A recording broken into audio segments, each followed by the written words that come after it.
Hola a todas y a todos. Les damos la cordial bienvenida a la cuarta versión del seminario Arquitectura y Etnografía en su versión 2025, Cosmotécnicas en América Latina.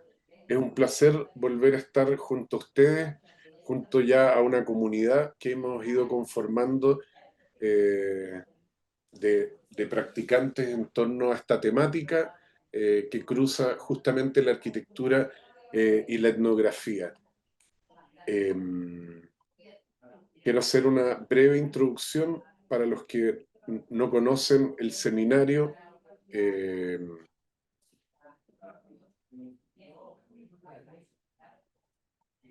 en esta cuarta versión estamos agradecidos del apoyo que constantemente nos ha entregado la Universidad de las Américas y particularmente la Facultad de Arquitectura, Diseño, Animación y Construcción de la UDLA, la Escuela de Arquitectura y desde donde estamos organizando el seminario este año, el Centro de Producción del Espacio.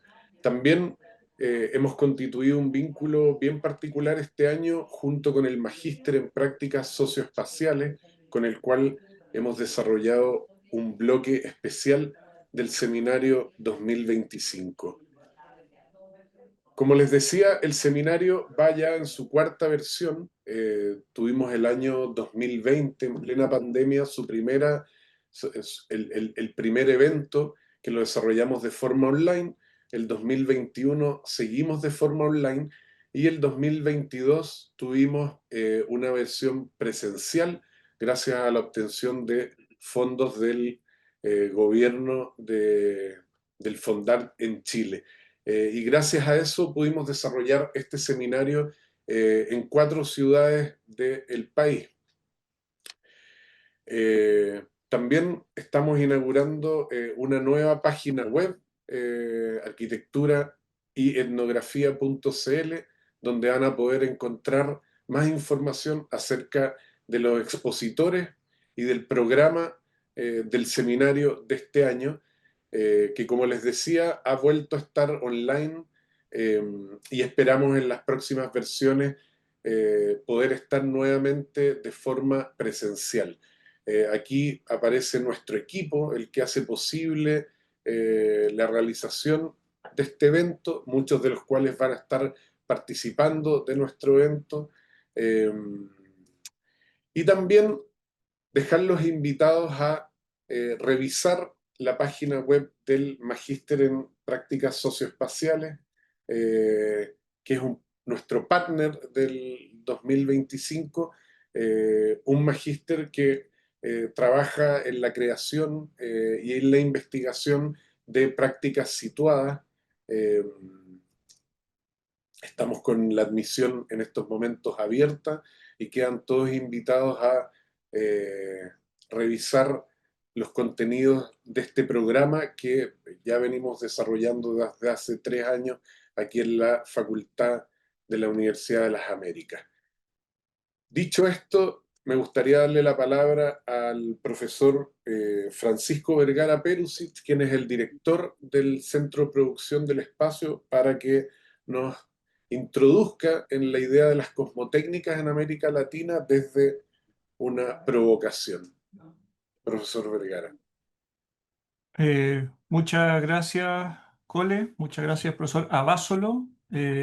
Saludar también a todos los que están ahí presentes. Agradecer siempre a la Universidad de las Américas por hacer viable estas ideas, estos espacios de discusión que siempre se ubican en las vanguardias disciplinares, que es donde nos gusta a nosotros trabajar, desde donde nos gusta mirar un poco la realidad desde los bordes disciplinares. Hoy día en la tarde está el borde, así que también estamos hablando de esos bordes al borde de los precipicios, como ellos mismos dicen, donde uno está a punto de caer en espacios desconocidos. Y esto era un tema que hace rato estaba dando la idea de la cosmotécnica, este concepto que acuña de una u otra manera el filósofo chino Yuk Hui, hongkonés, eh, sobre lo cosmotécnico, una muy breve definición para que hablemos de lo mismo y sobre eso discutamos y generamos como posicionalidades en torno a la idea de la cosmotécnica, podríamos decir que como técnica habla de que la tecnología, y específicamente en ese aspecto se centra Yuk Hui, esa es su área de la filosofía, no tiene un carácter universal, como quizás en el mundo de la arquitectura lo pensamos así, especialmente impulsado por el movimiento moderno, los SIAM, etcétera, en mediados del siglo XX. Se pensó en una arquitectura universal. Lo que dice Yuk Hui es discutir eso. La tecnología no es universal. No hay una única tecnología que una al mundo, y esto obedece a relaciones situadas, y esas relaciones situadas producen diferentes tecnologías dependiendo de los contextos culturales y espaciales donde se sitúan esas prácticas. Por lo tanto, comprender la tecnología necesita una realidad cultural bajo el cual mirar, un prisma, por decirlo así, que compone una situación. Y tampoco es neutral, ¿cierto? La tecnología no es neutral. Y vivimos una época de tecnooptimismo. El año pasado nosotros estuvimos aquí con un autor que está siendo muy crítico de esos fenómenos, desde la literatura. Michel Nieva habla de esta ciencia ficción capitalista, de estas miradas que son optimistas frente a una realidad que no necesariamente se va a salvar la humanidad o el planeta, y hablamos de planeta, ya no de humanidad únicamente, gracias a la tecnología, sino que probablemente a pesar de la tecnología. Eh, y tampoco es homogénea. Ahí hay hartas reflexiones que son útiles para nuestro campo disciplinar, entendiendo que venimos desde la arquitectura. En teoría, nosotros estamos encargados de pensar y repensar cómo se producen los entornos construidos y cómo esa producción de entorno construido también ha sido enmarcada dentro de un espacio homogéneo, que hoy día también, o de un elemento homogéneo que justamente era el elemento de masificación del movimiento moderno, que era el hormigón armado.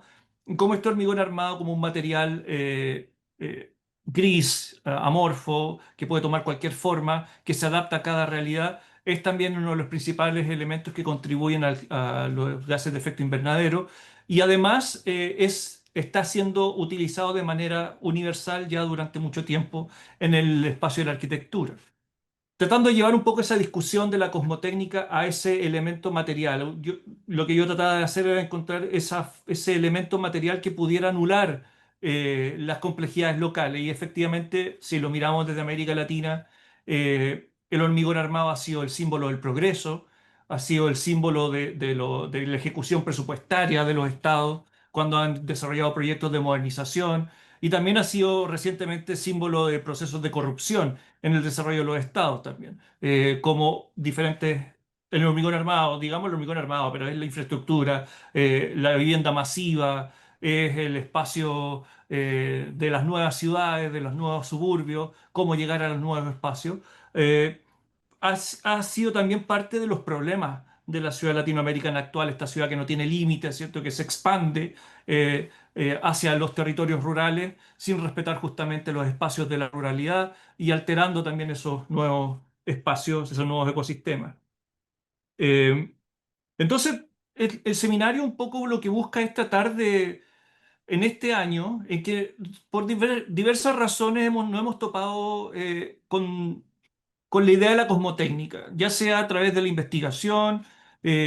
Acá en la facultad al menos estamos trabajando harto con esos enfoques, aunque no necesariamente desde la cosmotécnica, pero sí como que los temas han sido satelitales a este problema, y hemos revisado que en América Latina el interés por este fenómeno también está fuerte.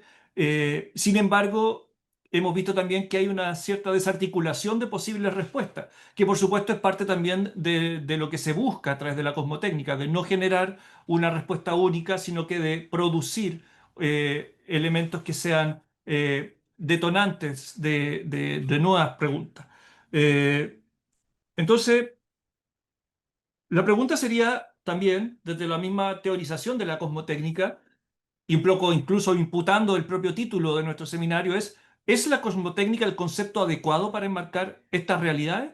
Un concepto que viene de China, ¿es útil en América Latina hoy en día para englobar esto? Eh, es una pregunta que incluso el mismo Yuk Hui hizo en Chile este año cuando vino a presentar esta idea. Y él decía, bueno, América Latina y probablemente cada nación o cada territorio, ni siquiera una nación, tendrá que encontrar sus propias formas de entender la cosmotécnica adaptada como teoría a las realidades locales. ¿De qué hablaríamos en la realidad latinoamericana? ¿Qué sería la arquitectura latinoamericana o de América Latina vista desde el fenómeno de lo local, de lo situado? Eh, ¿Existe una cosmotécnica de América Latina para la arquitectura? Probablemente sí, pero quizás con otro nombre. Quizás hablamos del buen vivir. Fue un método de gobierno prácticamente en algunas naciones de América Latina hace no mucho tiempo. Quizás hablamos del mestizaje también, de ese orgullo mestizo que muchas veces también cómo ese orgullo mestizo se constituye en una filosofía del conocimiento como ha tratado de ser la cosmotécnica en los últimos años. En el caso de Chile, por ejemplo, no se habla tanto del mestizaje, se habla mucho de lo quiltro. Eh, el quiltro en Chile es un animal, es un perro de la calle, también puede ser un gato, que como que no tiene raza, como que es de todas las razas a la vez. Y es un animal como una especie de mascota de la ciudad. Eh, pero hace referencia a los mestizajes, aunque quiltro en realidad entiendo yo que significa perro en Mapuzungún, es como la traducción directa, pero se adoptó culturalmente como esto. Y también está el fenómeno de la praxis, ¿cierto? Ese concepto eh, que trasciende lo tecnológico para situarse en lo práctico. Un concepto que se ha usado desde México a Brasil con mucha fuerza, qué sé yo, Enrique Dussel en México, Paulo Freire en Brasil, y en otras regiones también la praxis está presente en las definiciones del hacer. Somos una región distinta en ese sentido, donde el hacer muchas veces constituye una conducta filosófica, un ethos, y desde el hacer entender lo cosmotécnico también es una pregunta abierta para lo que el seminario busca hacer, que es generar no solamente nuevas preguntas, sino que ensayos de respuesta. Muchas veces uno puede decir, bueno, es que venimos a buscar preguntas. No necesariamente, por lo menos en mi caso, yo estoy muy interesado en las respuestas que puedan salir y por eso hemos armado estos paneles que están súper diversos. Hemos tratado de cubrir toda América Latina dentro de lo que se puede en un seminario de 5 días, para ir recolectando experiencias recientes que sean valiosas para tratar de ensayar una posible respuesta a decir, bueno, ¿qué es esto de la cosmotécnica desde la perspectiva de la arquitectura y con el método etnográfico como herramienta de respuesta? Eh, Eso principalmente creo yo que me gustaría como situar. Tratar de avanzar hacia no generar nuevas preguntas, aunque eso podría desarmar las presentaciones de algunos colegas que están ahí listos para salir al estrado, por decirlo así, sino que tratar de ver cuáles pueden ser esas respuestas. ¿De qué hablamos cuando hablamos de cosmotécnica en América Latina? Gracias, profesor Vergara. Y bueno, para seguir conversando, voy a leer la biografía de nuestra invitada. Primero que nada, quiero darle la bienvenida a Marcela Arruda. Bienvenida, Marcela, a este espacio. Muchísimas gracias, es un gusto. Bueno, Marcela Arruda, arquitecta, urbanista e investigadora, es magíster por el ProURB en la Universidad Federal de Río de Janeiro. Actúa desde el 2011 en comunidades de aprendizaje, redes y proyectos sociales juntos y ecológicamente regenerativos. Es presidenta del Instituto A Cidade Precisa de Você y cofundadora de la Rede Brasileira de Urbanismo Colaborativo. Ha participado y realizado la curatoría de diversos encuentros y eventos internacionales como el Urban 20, United Nations Habitat, Innovative for Cities, Smart City Latam, World Bank Forum Resilient Public Spaces, bueno, la Bienal de Venecia y muchas otras actividades. Bueno, Marcela acaba de cerrar como una de las curadoras de la Bienal de Arquitectura de Sao Paulo, así que para nosotros es muy como estimulante, ya que fue una bienal que creo que teje muchas relaciones con lo que justamente comentaba recién el profesor Vergara y que son temas que nos interesa debatir en este seminario de arquitectura y etnografía. Así que bueno, sin más preámbulos, dejo con ustedes a Marcela. Gracias, Marcela. Gracias, José y Francisco. Es un gusto estar acá con tanta gente que admiro mucho y compartir un poco lo que vengo investigando acá en Brasil. Entonces, voy a empezar acá en compartir pantalla.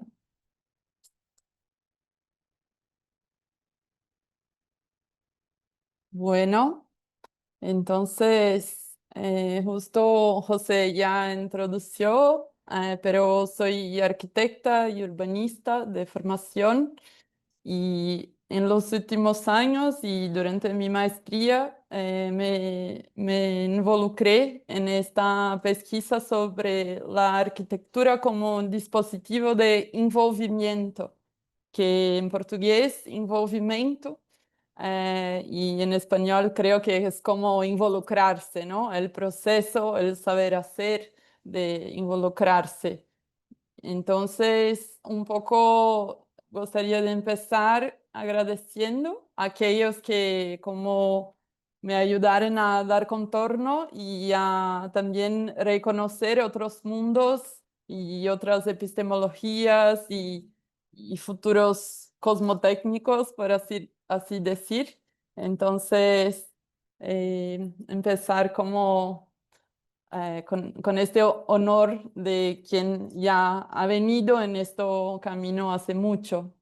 Y entonces, justo sobre este tema, esta mirada sobre el envolvimiento, emerge de un pesquisador, pero que es un filósofo de la práctica, que es Nego Bispo, un quilombola de Brasil, que justo como abrió mis ojos para este concepto del envolvimiento, que surge justo de la palabra desarrollo en portugués, que es desenvolvimiento. Entonces es como la negación del acto de envolverse, involucrarse, arrollarse, en fin.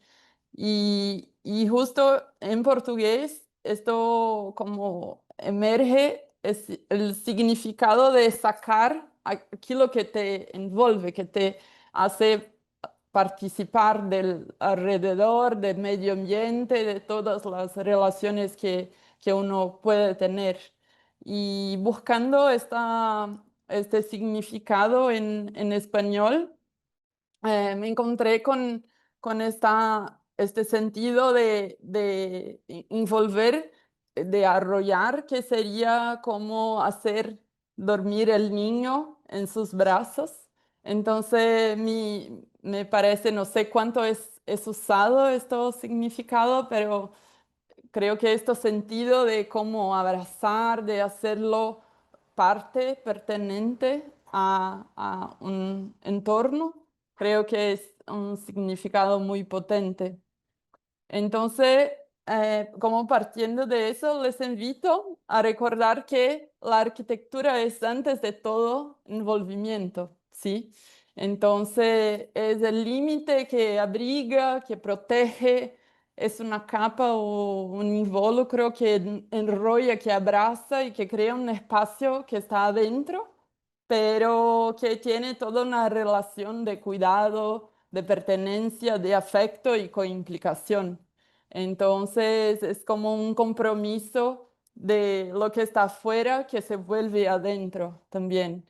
El movimiento de apropiarse, de involucrarse. Entonces me quedo pensando cuál fue el momento que dejamos de estar envolvidos de facto, ¿no? Entonces, ¿hace cuándo que pasó que nos desarrollamos? Y, y eso justo me vuelve a la arquitectura y toda la idea del urbano, de la ciudad, como este paisaje que está desenvolvido, que es interdependiente del extractivismo, de la minería, como hablaba Francisco, del acero concreto y que justo para eso destruyó la foresta, el bosque, para sustituirla por monocultura y por monopensamiento, ¿no? Entonces, esta mirada de una ciudad que es abstracta y que no tiene justo, no tiene límite. Entonces, el colapso climático sí está muy atribuido a esta cosmovisión y este proceso civilizatorio y también colonizador de este desenvolvimiento, de este desarrollo, que crea estos cuerpos que están alejados, ¿no? Alienados y tanto creando también desigualdades desigualdades entre la gente mismo, ¿no? Y también exportando los límites para estas mayorías que son minorizadas muchas veces. Y al mismo tiempo que se hace este proceso de alienación, está profundamente dependiente de infraestructuras de producción de energía de gran impacto. Por ejemplo, las hidroeléctricas en Brasil, este es Belo Monte, y estos ciclos productivos que son de largas distancias, incluso son dependientes de la quema de combustibles fósiles. Entonces, esta mirada de explotación de la naturaleza también se perpetúa en la explotación de la gente, del trabajo y de todas las relaciones de cantero, de obra, de diseño y de los residuos que son producidos. Entonces, en este sentido, como que el modo que estamos produciendo arquitectura en las últimas décadas y la ciudad, por tanto, tiene una gran responsabilidad en esta insostenibilidad del mundo que habitamos. Este desenvolvimiento como acción que es extractivista solo es posible porque tiene esta distancia, porque tiene este desplazamiento desde donde se toman las decisiones hasta donde se sienten los efectos de estas acciones. Entonces, en este sentido, creo que somos rehenes de estructuras de poder de un sistema que es muchas veces lineal, de explotación y de perpetuación de esta diferencia, y que separa justo donde se concentran las riquezas del lugar donde se manifiestan estas externalidades negativas. Pero ¿qué pasó en los últimos años? Es que empezamos a sentir también estos efectos en las centralidades del poder. Entonces, por ejemplo, esto es una foto en la Avenida Paulista, el centro económico, político también de São Paulo, en Brasil, cuando tuvieron los incendios en Amazonía de Brasil, y que los ríos voladores trajeron todas las cenizas de la Amazonia hasta São Paulo. Entonces, sí, estamos involucrados, estamos envolvidos en un mismo sistema, ¿no? Y esta idea de envolvimiento es una idea que no es nueva y que es cumulativa y tiene muchos nombres también hace las últimas décadas. Entonces, esta idea de un antídoto al desarrollo, al progreso, y este mito de crecimiento infinito, que es fruto de esta lógica lineal de exploración, consumo y externalización de los límites, es una cosa que mucha gente ya viene pensando sobre y hablando. Entonces, en Brasil, por ejemplo, en los años 50 tuvimos Celso Furtado, que hablaba mucho de esta idea del subdesarrollo como una condición estructural de los países que eran atrasados, ¿no? Como si uno tiene que llegar a algún lugar donde sea una idea de avance y de justo buscar un abstrato universal. En la arquitectura tuvimos Roberto Burle Marx, que ya en los años 60 cuestionaba este paradigma del progreso y con toda la idea bueno, que cuestionar también las políticas rodoviaristas que eran muy fuertes en la deforestación de los biomas en Brasil. Pero allá de Brasil, en su global, también tuvimos Vandana Shiva, Mahimis, que empezaron a conceptualizar este modelo del tercer mundo como un mal desarrollo. Entonces ya tenía una crítica como ética de este modelo y lo que eso significa en la perpetuación de las injusticias.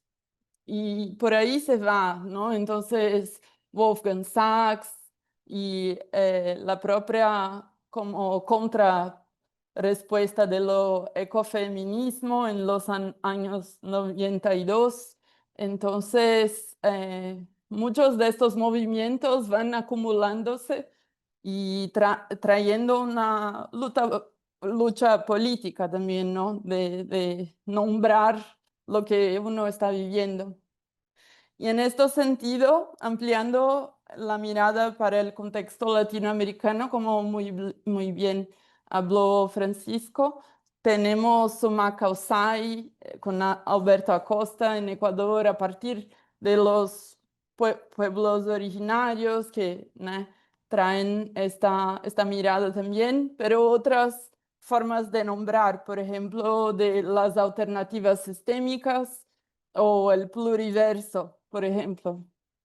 Y acá en Brasil tenemos dos activistas, uno que es quilombola y uno que es indígena, que son Ailton Krenak, acá en la derecha, de Rio Doce, que es una región en Minas Gerais, y también Antônio Bispo dos Santos, que es quilombola, afro-brasileño, de Piauí, y que habla mucho sobre la necesidad que nos involucremos con la tierra y con sus tiempos y sus ciclos y todo eso. Entonces, un poco de donde yo parto es que, bueno, como nosotros desde la arquitectura y el urbanismo y el diseño podemos aprender y podemos como continuar este camino, ¿no? Que están haciendo a todos. Entonces, en este sentido, ¿cómo que la arquitectura puede actuar como herramienta de este proceso de envolvimiento y hacer parte de este movimiento, ¿no? De construcción de otros futuros posibles? Y en este sentido, entonces, creo que partimos de una mirada de, bueno, entonces, ¿cómo involucrarse? ¿Cómo crear envolvimiento a partir de la arquitectura? ¿Sí? Entonces, yo traigo tres categorías un poco para ayudarnos a pensar este envolvimiento y comprendiendo cómo podemos abrir campos de encuentro entre la mente y el cuerpo, entre el otro y uno, entre el dentro y afuera, la naturaleza y la cultura, la ciudad y la foresta. Entonces, ¿cómo hacer estos espacios de relación y construir arquitecturas a partir del movimiento con el paisaje natural y cultural, con los cuerpos humanos y no humanos y con el tiempo? No solo el tiempo de los ciclos naturales, pero también el tiempo histórico, por ejemplo. Y entonces, en este sentido, creo que es importante tomar conciencia de nuestra dimensión eurocéntrica, de nuestra herencia intelectual y ir más allá de este racionalismo para podermos crear categorías que vienen del cuerpo, ¿no? Entonces, que vienen de una experiencia que es situada. Y en este sentido, yo comprendo el envolvimiento no solo como el objetivo, pero también como el medio. Entonces, como una epistemología mismo. Entonces, comprender que el cuerpo en experiencia, en relación con todos estos elementos, se puede producir otro conocimiento, un conocimiento colectivo, sensible e interespecie. Entonces, en este sentido, yo traigo algunos como recuerdos del movimiento y comprendiendo que muchas veces bueno, traigo acá no solo mi voz, pero las voces de muchas y muchos, y con quien pudo interactuar y pudo involucrarme. Y en este sentido, como estoy reescribiendo, como haciendo de nuevo otras inscripciones y trayendo estas memorias y recuerdos para ponerles en movimiento. Entonces, en este sentido, toda esta pesquisa viene de encuentros etnográficos que tuve con mujeres, 3 mujeres en Brasil. Entonces, Noemia, que está en la periferia de São Paulo, una de las mayores ciudades de Latinoamérica, y Pinambá, que está en el sur de Bahía, es en una aldea indígena, y María Odila, que está en Anã, que es una comunidad ribeña, no sé traducir, pero cerquita del río Arapiuns, en Pará, en la Amazonía.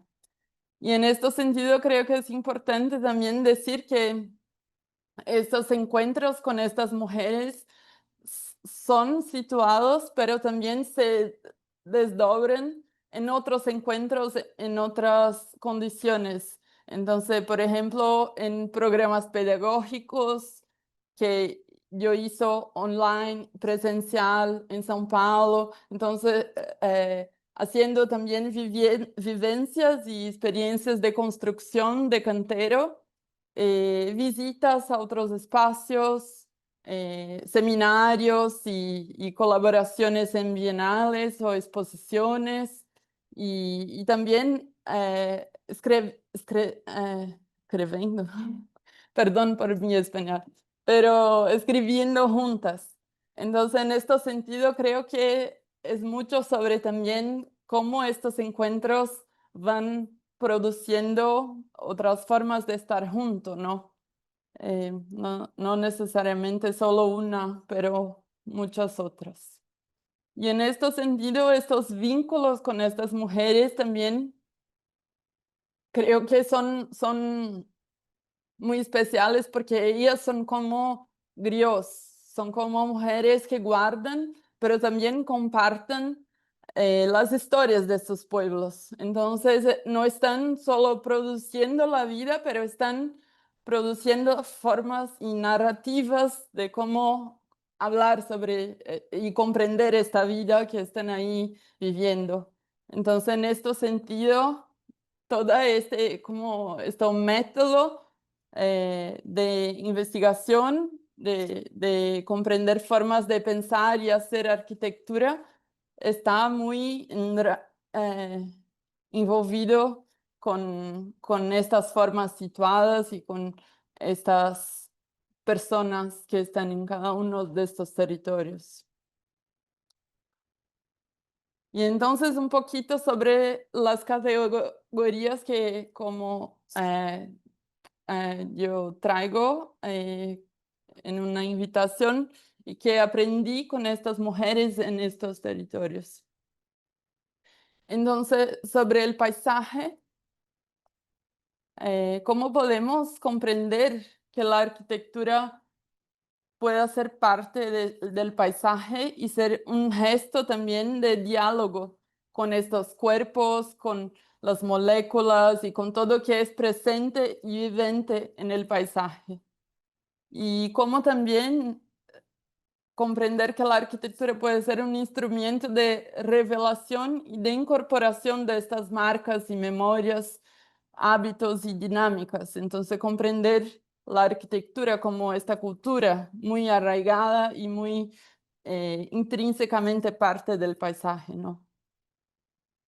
Entonces, en la relación con los frutos, en la relación con las pallas, no sé en español, pero las fibras, eh, y comprendiendo también que esta producción del hábitat empieza muchas veces en esa producción del objeto, ¿no? Entonces, es toda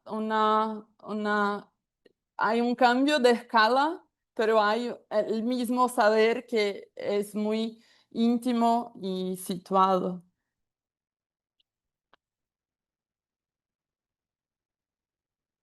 Entonces, el paisaje de Manguezal. Entonces, la relación con los cuerpos, pensar no solo el cuerpo de los animales, de las especies vegetales. Entonces, por acá, por ejemplo, si mira la palla, la fibra de Tucumán, que es esta palmera,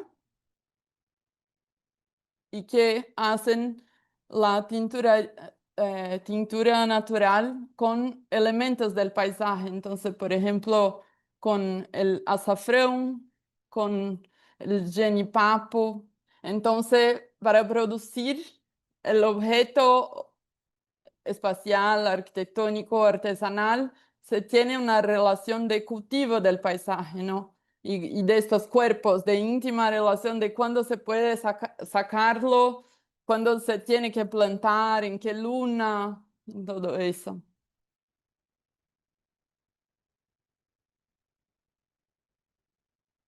Y comprendiendo también la relación con todo el clima y con con el cuerpo del río también, por ejemplo.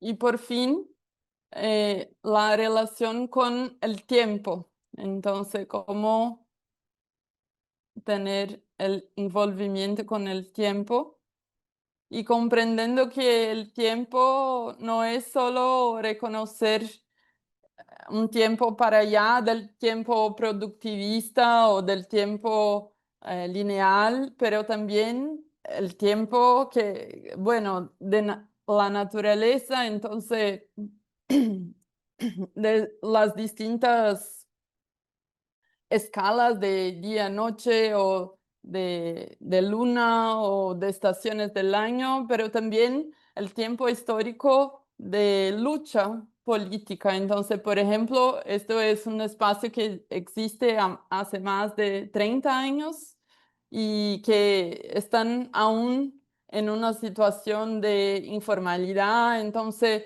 siempre como luchando por el derecho de permanecer allá. Y en este sentido, como comprender este movimiento también social, político, de crear alianzas para conseguir lograr permanecer, ¿no? Entonces, todo el movimiento de movilización de la gente, de hacer un proceso pedagógico, de, bueno, construir valor, construir historia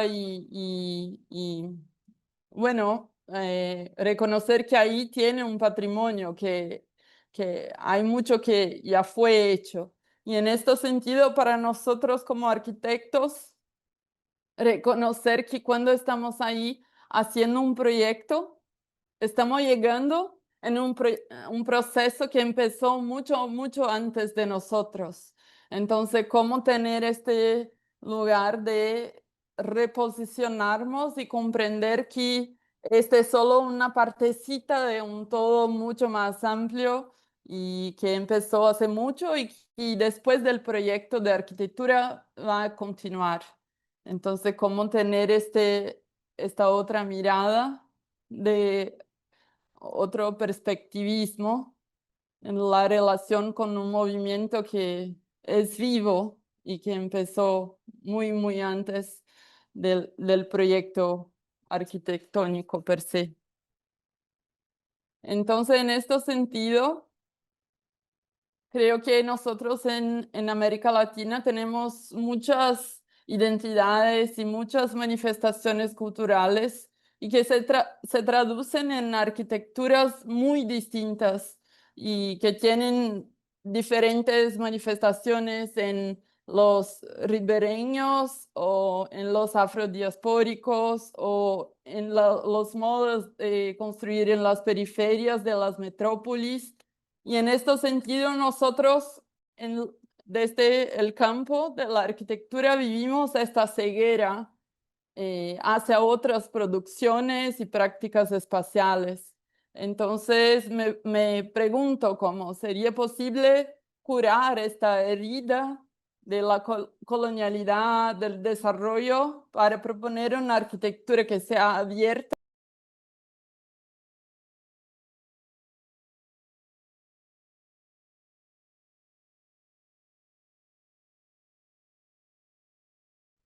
Ups.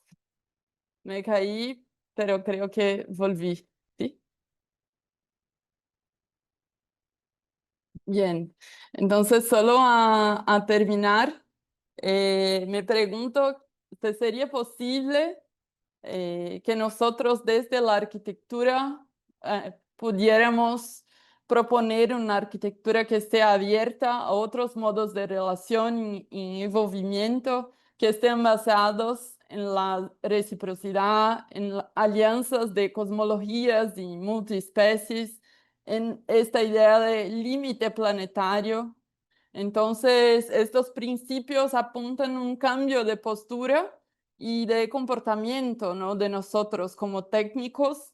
Y me gustó mucho una cosa que Marina Silva ha dicho 2 días atrás, que es nuestra ministra de Medio Ambiente y Mudanza del Clima, que ella ha dicho, las respuestas técnicas ya existen. Lo que falta es el compromiso ético de colocar las técnicas al servicio de un mundo justo, democrático y sostenible.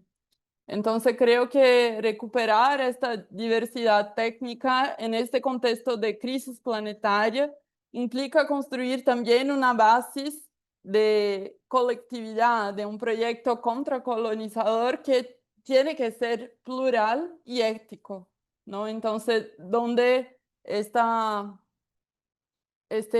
movimiento sea colectivo y tenga múltiples formas de, bueno, manifestarse. Y en este sentido me gustaría de finalizar con tanto una invitación a componer estos otros diseños de mundos a través del envolvimiento y comprender que esto es un campo de reflexión, debate, y que otros encuentros podemos reinventar al desarrollo y autodeterminar colectivamente qué noción que como designan lo que estamos buscando. Entonces, puede ser desarrollo, reenvolvimiento o simplemente otros envolvimientos. Entonces, les agradezco y curiosa para sí, continuar el debate. Gracias, Marcela. Súper interesante la presentación. Eh, y nada, creo que es el momento como de abrir los temas que tú has traído aquí a presencia a la primera sesión del seminario. Creo que aparecen hartos temas y hay un muy buen diálogo que se establece con lo que planteó el profesor Vergara en la introducción. A mí me gustaría retomar desde una cosa muy quizás como conceptual, que retornar justamente a Yuk Hui creo que es importante para como contrarrestar o revisar cierta discusión. porque Jujuy plantea que la cosmotécnica es un concepto que busca justamente repensar la técnica más allá desde de la visión universalista, ¿cierto? Moderna, impuesta desde Occidente. Y cuando uno, digamos, tiene el imaginario en Brasil, y justamente con lo que tú traes a presencia, creo que Brasil es un campo sumamente rico en dar cuenta de cosmotécnicas. No podemos hablar de que Brasil sea una cosmotécnica, sino que justamente da cuenta de quizás muchas cosmotécnicas. Eh, por así decirlo, Yuk Hui dice, la cosmotécnica es la unificación entre el orden moral y el orden cósmico a través de actividades técnicas. Y es ahí donde aparece justamente la arquitectura, ¿cierto? Como una manera de construir esa unificación. Entonces, me parece que la presentación tuya con esta idea, que yo más que una idea del envolvimiento la veo casi como una metodología que has creado tú, da cuenta justamente de esas actividades técnicas. Ahora, tú metodológicamente te vas a estos, podríamos decir, al borde de la ciudad o al paisaje a descubrir estas situaciones. Ahora, hay un retorno a como de estas como técnicas que tú vas observando, vas desarrollando trabajo de campo, vas encontrándote con personas, conversando, aprendiendo, ¿cierto? Pero ¿cuánto de eso que tú observas y según tu proyecto más personal, tú crees que tiene cabida en el proyecto arquitectónico contemporáneo? ¿Hay ahí una vuelta o no? ¿O le podemos dar una vuelta a esa como indagación? Creo que ah, la gente de las últimas como generaciones de jóvenes arquitectos en Latinoamérica y atentos a esta otra forma de hacer. Entonces, me parece que muchos están, sí, yendo y volviendo en estos territorios y haciendo este proceso de muchas veces traducción de un lenguaje que es muy arraigado y por tanto muchas veces no tanto valorizado en y como es una traducción, pero es también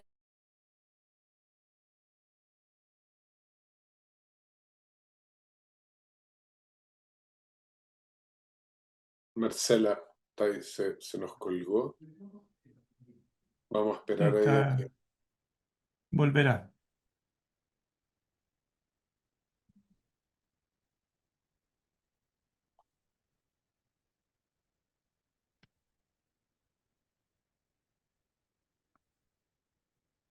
Estaba hablando Marcela de la traducción, de cómo las personas más inquietas estaban trayendo esas formas de hacer hacia formas más tradicionales, haciendo algunos cambios y unas transformaciones en curso.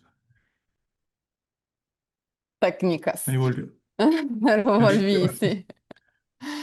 Bien, pero creo que es un abordaje freiriana que necesitamos y por la cual estamos pasando muchas veces, porque es eso, como uno eh, desde la perspectiva técnica, llega a un lugar, reconoce un modo y un medio de hacer, ¿no? De saber hacer, y entonces a partir de eso propone algo nuevo. Entonces, en este sentido, creo que ahí está la belleza y ahí está también un proceso de reconocimiento y de valoración de aquello que antes ya estaba, pero que la gente no miraba con esta, oh, es interesante, es algo bello, que sea. Entonces creo que tiene un poco este saber de algo que es extraño, pero que es familiar también, ¿sabes?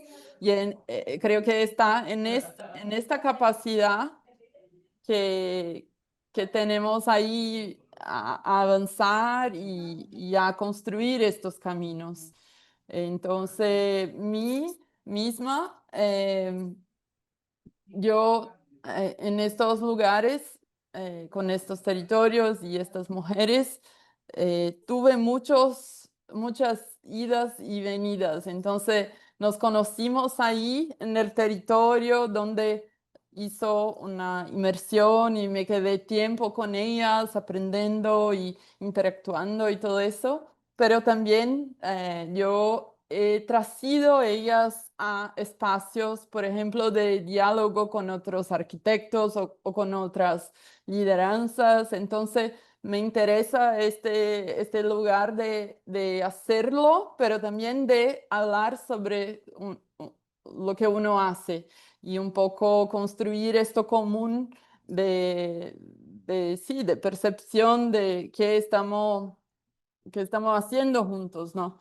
Entonces, creo que este es un camino muy bello y muy pedagógico también de cómo estos aprendizajes van fluyendo en el territorio y construyendo esta otra mirada de otras formas de hacer arquitectura. Entonces, en mi maestría hablo un poquito de eso también, de la importancia de estos encuentros, de estos espacios como este acá que tenemos, de que podamos hablar sobre las prácticas y un poco mirar sobre los desafíos, pero también sobre lo que tenemos ya de acúmulo de estas experiencias. Oye, Marcela, y yo tenía una pregunta justamente asociado a la idea del envolvimiento como metodología, y que se ubica justo en el centro de este seminario, que tiene que ver con el arquitecto como etnógrafo, ¿cierto?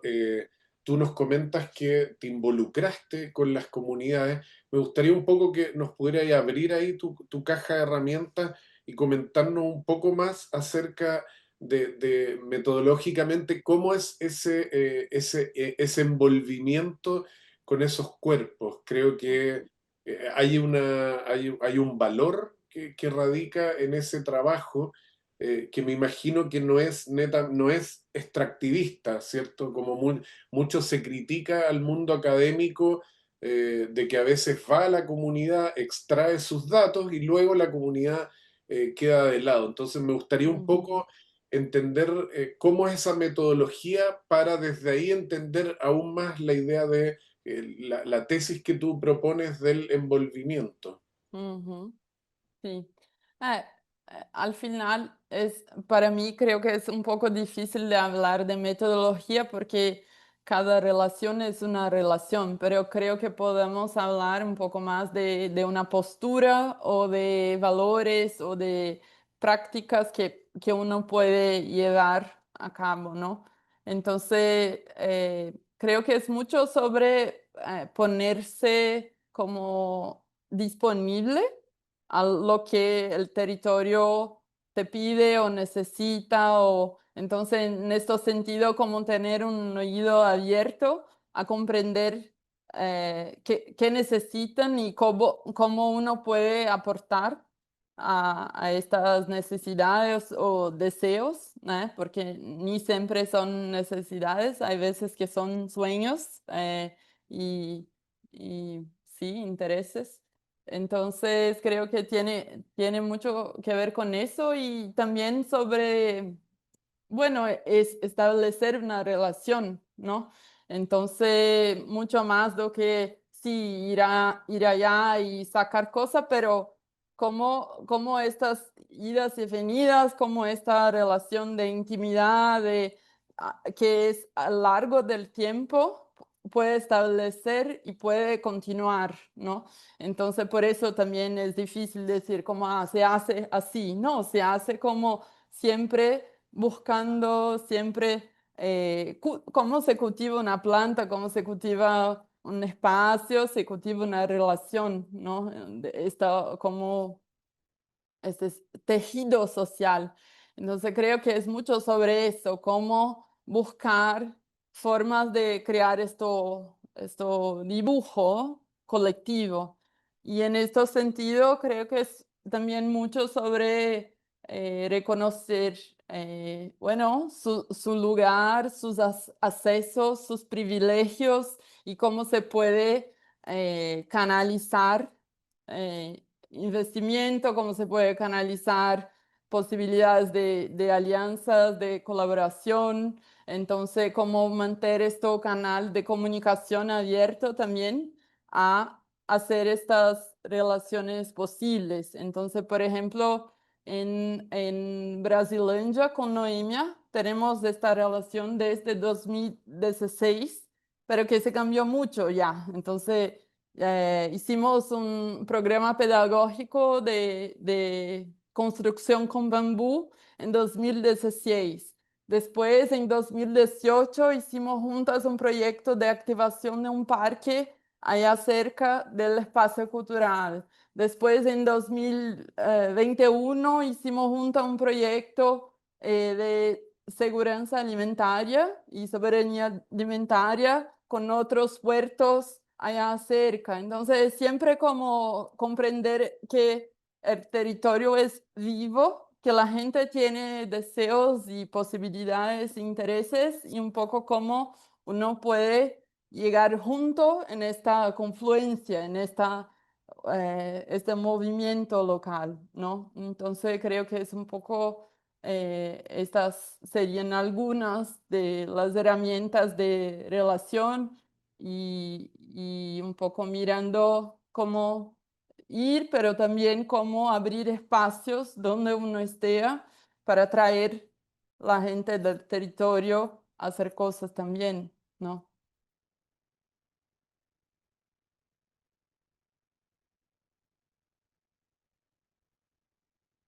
Profesor Vergara. Sí, no, agradecer mucho a Marcela la experiencia que ella trae. Hay varias cosas que ella hace también que no han quedado como en esa presentación, obviamente, porque es muy cortito el tiempo. Y también las preguntas permiten abrir ese espacio. Tú participas, Marcela, en este espacio o como no sé, agencia colaborativa que se llama Acidadi Precisa de Você. Yo, porque también mi duda, o no mi duda, pero mi interés, mi curiosidad es cómo traer esas experiencias que tú extraes como del espacio fuera de la ciudad al interior de la ciudad. Y más que el traerlo, porque como tú bien dices, quizás no hay una metodología específica que permita decir esto se hace así, pero qué fricciones son las que se generan al tratar de hacer estas experiencias situadas en el espacio urbano en las ciudades brasileñas bueno, son conflictivas, son intensas, ¿cierto? Tienen las grandes ciudades, Río, Sao Paulo, etcétera, son ciudades donde ocurren muchas cosas de forma simultánea y por lo tanto probablemente esa fricción con la ciudad eh, universal, digámoslo así, desde lo cosmotécnico, ¿cierto? Traerlo a la ciudad conflictiva.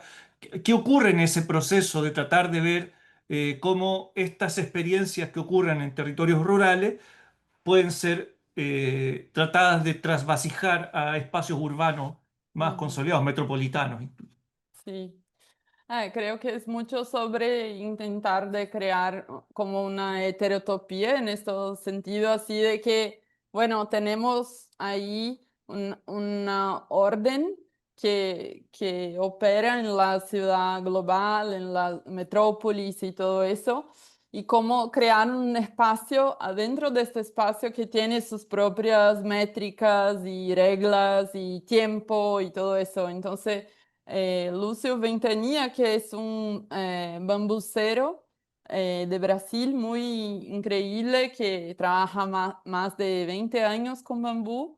Él dice mucho eso, él dice como, no podemos tratar de crear tecnologías alternativas, pero debemos crear tecnologías sustitutivas al capitalismo y a todo eso. Entonces creo que un poco cuando creamos este ecosistema de cooperación local, donde la gente no necesita como entrar en el sistema de empleo, el sistema de ir al centro a trabajar y volver y todo eso, pero crear un sistema que empieza como alternativo, pero que puede cambiarse en un sistema sustitutivo. Creo que ahí que está la posibilidad de vencer a esta mirada de la ciudad universal, bueno, de algo que nos escapa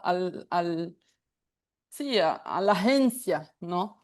Entonces, es muy lindo, no es fácil, pero es muy lindo mirar, por ejemplo, que allá en São Paulo, en esta ciudad gigante, tenemos hace 30 años un espacio comunitario resistiendo y que hoy tiene más de 8 mujeres que trabajan allá, que tienen su renta de alimentos orgánicos que plantan ellas mismas. Entonces creo que un poco cuando creamos estos ciclos productivos locales de cooperación, de solidaridad, de cuidado, creo que podamos hacer una inversión de la balanza.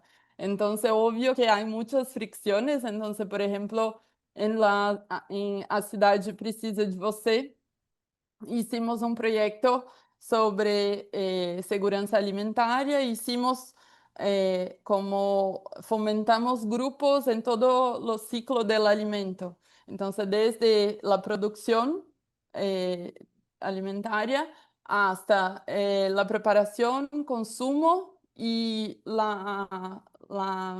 el aprovechamiento y residuos y por fin toda la logística. Entonces, y el tema, por ejemplo, de la logística, que eran chicos jóvenes que les gustaba andar de bici por ahí. Entonces, decimos como, vamos a crear este colectivo de bici y ustedes hacen estas entregas y todo eso, y todo como autogerido, autogestionado, pero al final para ellos no valía la pena porque era muy poco que ganaban y todo eso, entonces volvieron a trabajar a una multinacional de entregas. Entonces, un poco como si hay muchos desafíos de cuando uno está en esta competición con un sistema tan predatorio, pero al mismo tiempo me parece que cuando creamos sistemas que son más flexibles, tienen, son más complejos. Entonces, por ejemplo, para las mujeres, ellas se mantuvieron en este colectivo de mujeres que cocinan y todo eso, y también porque antes tenían que ir al centro de la ciudad a trabajar y dejaban sus hijos con otra gente, ahí vecinos y todo eso, y muchas veces pagaban a alguien para tomar cuenta de sus hijos en cuanto estaban ahí trabajando. Y entonces ahora que trabajan juntas en este centro comunitario, los hijos se quedan ahí brincando y ellas están ahí trabajando, entonces tiene un espacio que se puede hacer todo y que la gente se queda siendo cuidada y entonces es un espacio que permite que ellas se queden ahí más cercanas, que tengan mucho más tiempo en su día, que no pierden en el transporte, por ejemplo, hasta el centro. Entonces, un poco cómo creamos estos espacios donde se puede tener varias capas de cuidado y donde se puede crear otras economías también, ¿no? Entonces, por ejemplo, ahora mismo hay grupos que, por ejemplo, Sin Muros, Arquitectos de Brasil, o también Organismo, que va a participar en el seminario, que comprenderán que, bueno, si estamos hablando de construir un espacio, con una fibra en el techo, tenemos que hacer un vivero, un invernadero, para producir las semillas de las fibras de las palmeras. Entonces, como cuando uno percibe que hay todo un ciclo donde estamos involucrados para construcción de un espacio y cómo creamos este ecosistema de cooperación que está cuidando de todo el ciclo y que está, por tanto, creando un círculo virtuoso para mucha gente en varias partes del ecosistema. Entonces, creo que es un poco esta mirada de un pensamiento sistémico, de relaciones de cooperación y de cómo podemos, sí, crear así estas tecnologías sustitutivas a partir de cadenas y de cooperación, de solidaridad y más justas, ¿no? Oye, Marcela, súper interesante y bueno, para ir cerrando, ya que en un ratito más vamos a abrir la sesión de la tarde, al menos de la tarde para Chile, ya que aquí hay gente que nos escucha desde distintas ubicaciones en el mundo.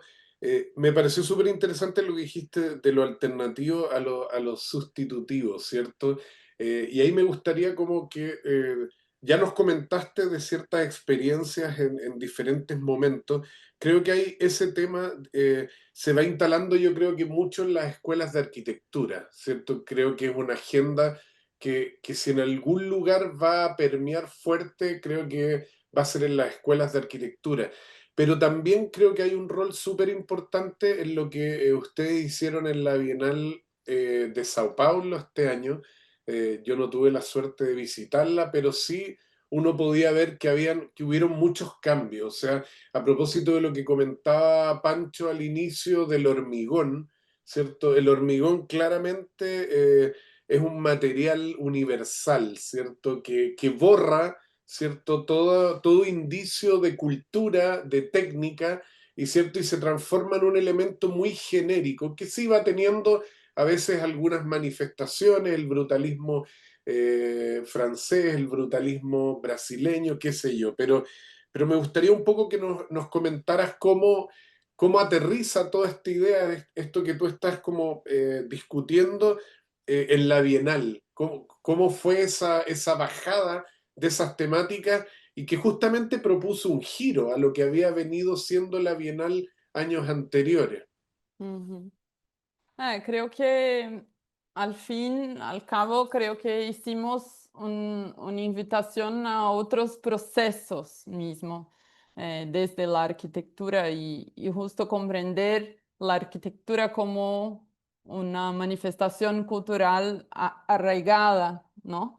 Entonces, por ejemplo, teníamos en el último piso de la Bienal teníamos un espacio de construcciones experimentales y con distintos materiales y de distintas partes. Y entonces, por ejemplo, teníamos un pabellón todo hecho de bananera, banana, sí. Y que fue hecho junto a una cooperativa de mujeres. eh, con el escritorio azul pitanga.